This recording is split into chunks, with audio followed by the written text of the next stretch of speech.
What is going on, guys? It's your boy Sly, and today we're doing a request video which transformations are the best for which races, genders, as well as why.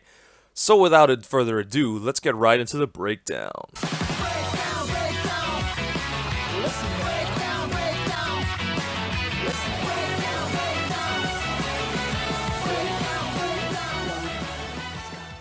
Alright guys, so to start this video off, we'll be going through each race as well as genders and in what scenarios and why each form will be best suited for that race and their gender as well as build. Though note Kaioken will not be included due to Kaioken being an absolute high risk, high reward form that simply depends on your abilities to bring that out. So therefore, while damage is optimal, the risk generally more outweighs the positives you gain from the form. Now, let's get right into the numbers, starting with the Saiyans. The way we'll be breaking down the Saiyans, however, is simply by their first transformations being that of Super Saiyan, Super Vegeta, Super Saiyan Future, or Future Super Saiyan, and Unlock Potential. Now, to get into the form's power boost, we'll start off with the base Super Saiyan, which gives a times 1.10 multiplier to melee, a 1.10 multiplier to strike, and a 1.5 multiplier to ki blasts, which scale to 1.15, 1.15, 1.08 in Super Saiyan 2, and to 1.20, 1.20, and 1.11 in Super Saiyan 3. But again, as we'll be using the base form values, we'll be using the Super Saiyan's values of 1.10, 1.10, and 1.06. Moving on to the next one, we'll be looking at Future Super Saiyan, which gives the same boosts of 1.10, 1.10, and 1.06 to melee, strike, and ki blast respectively. Moving on to Super Vegeta, we have the boosts of 1.05, 1.05, and 1.11, or 1.11 respectively, which scale up to 1.07, 1.08, and 1.20 in Super Vegeta 2. Finally, moving on to Potential Unleash, we have the multiplier of 1.15 in melee, 1.15 in strike, and 1.15 in ki blasts. Now that we have all our stat comparisons, we have to know that damage-wise, Unlock Potential gives you the best stat boosts, as well as the highest damage reduction, as when you transform into it, the form grants you 15% damage reduction buff as long as it's on, while regular Super Saiyan only grants you a 5% damage reduction, and Super Vegeta only grants a 5% damage reduction from ki blast based attacks, while Future Super Saiyan grants no damage reduction at all. Now, when you go into your transformations, Future Super Saiyan and Unlock Potential have the quickest transformation times as they have the least frames compared to the other forms, and they also grant you faster ki regen, so while in battle, they allow your ki to regen quickly enough for you to not need to power down while in battle to regain your ki. So once used, you don't need to worry about powering down to ensure you're still getting ki while fighting. While the other Super Saiyan forms grant higher damage and damage reduction, they essentially do it at the cost of your ability to reliably gain ki from fighting. Meanwhile, that when you're dealing out the damage, you don't consistently gain enough ki for your damage to be optimal. So in that sense, you would rather opt for Future Super Saiyan or Potential Unleashed. Now, this is the reason why you want to use Future Super Saiyan over Unlock Potential. Future Super Saiyan will benefit a Saiyan more due to the fact that it gives you a new range of attacks, from teleporting chargeable moves, as well as faster movements when doing combos, due to the teleporting movement adding onto your squares and triangles on the normals, the charge on the triangle which teleports you, and for chargeable moves like Evil Explosion, which will teleport you right on top of them with the fully charged move while attacking.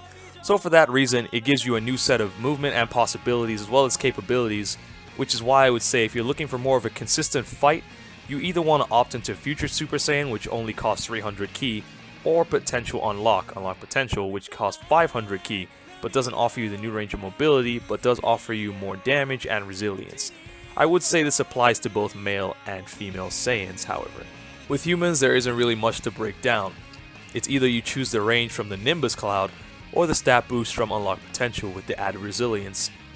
Though in all honesty, I'd say you're more vulnerable while on the cloud due to people being able to block your attacks and grab you off the cloud, as well as grabbing you as you're transforming. If you were to be hit by an All Clear or an Evil Whirlwind on block, you would minus and get knocked off your cloud. So in my honest opinion, I would opt out for Potential Unleash for human males and females, especially as the males and females have much better combos while not on their cloud, which lead to many brutal stamina break combos and ki blasts from their respective genders. Unlock Potential is probably your best bet. For the Frieza race, it's a little trickier as the only boost Golden Form gives you is a times 1.30 multiplier to Ki Blast supers, as well as new Ki Ball that can be fired in rapid succession, and does boosted damage and a set damage chargeable Death Beam on your charged circle. Now for the form itself, it makes Ki Blast's builds hit very hard and essentially gives you a free super by charging circle, as I said, that can be easily comboed into. Comparing this form to Unlock Potential, which just gives you a damage boost and damage reduction, Golden form is definitely better for the Ki Blaster, as again it offers you a free additional super and a much larger boost to your Ki Blast than Unlock Potential, but doesn't give you the damage reduction or the overall damage boost. So in that case, if you're looking for more of a striker based build that's more resilient, you'd want to opt for Unlock Potential, but in my opinion, Golden form is by far better of a transformation, as the Death Beam again on charged circles will always do high damage as the damage is set regardless of your build. Now going on to Namekian, these forms definitely vary, but from the get-go I will say I believe that Potential Unleashed, Unlock Potential, is the better form. Namekians have good combos and strings, as well as access to Namek Finger, which is essentially a ranged combo grab, or command grab, I should say, pardon me, that instantly sets up free combos. Being able to stay as a Namekian with low health, giving you the health regen bonus and the damage reduction and boosted damage, you'd be more effective than being in giant form, as you have access to all your supers and unique strings and don't have to worry about instant stamina breaks from all clears and evil whirlwinds. And now the best for the last. The most controversial form in this game, the Majin's Purifications versus Potential Unleashed. Now for this one, there are a lot of things that will go into this, so we're going to have a lot to cover, but I will say this now, that I believe if this form did not cost stamina, it would be one of the best, if not the best, transformations in the game. If you want to learn to be effective in this form, you want to pick Kid Buu and play with him and learn him. If you can learn to play as Kid Buu and have enough stamina to manage the form, then I believe Purification is the better choice for your Majins. But more so for the females than the males, and I'll explain why, as well as using examples to put these points across for everyone. However, another thing I like to add to point out is that while the form itself is good, with the new normals and strings which chain into triangle stamina breaks, easily the moves they give you are subpar but hit hard, excluding the ultimates, as Super Vanishing Ball hits hard but you have to be at a large distance, so you want to always opt for the teleporting Vanishing Ball.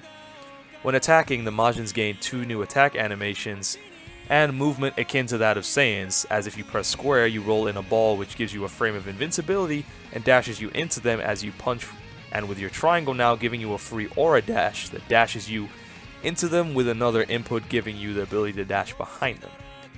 Your circles now become an extra attack input, which allows you to combo with tracking kicks that will appear from underneath your opponent regardless of where they are on the map, as long as you're locked on. You gain another attack on your boost dash, which knocks them flying if they fly into you, but doesn't grant you invincibility and can be just guarded. And it can be sped up by using triangle or square, which does increase damage as well when you fly into them. Another added mechanic is when you are in your neutral state, if you hold L2 and then hold square, you'll go into a chargeable ball-like state, in which you charge it to stage 2, you can actually fly into them and break their stamina regardless of if they're blocking or not. And then you can go straight into your combos, which are Kid Buus, which are all good combos. The strings are all really good on Kid Buu. Again, I recommend picking up Kid Buu if you want to try this out. Though you do get these new dashes at the cost of your manual step vanish, which now becomes a jump in ball form in directional inputs.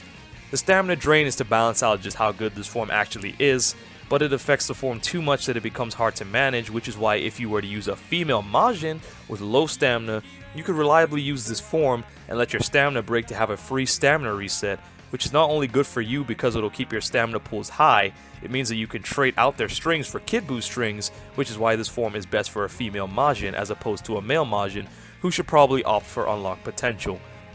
Thanks for watching this video, everyone, but I'd like to say a big thank you to Viku786, as without him, this video would have taken longer to complete. The values and numbers for the transformations came from his video, guys, so please be sure to check out his channel and show him plenty of love. If you guys enjoyed this video, please be sure to leave a like, and if there's anything you're unsure of or any questions you have, then please be sure to leave it in the comment section below, and I'll answer as soon as I can. subscribe if you enjoy. And if you guys love my channel and would like to support me, then I ask you click on any of my advertisements that you see. The amount doesn't actually matter, but as long as they appear in the video and you click on them, that would support me greatly. Thanks for watching, everyone. This is your boy Sly, and I'm signing out. Have a blessed day, and I'll see you all in the next one. Bye.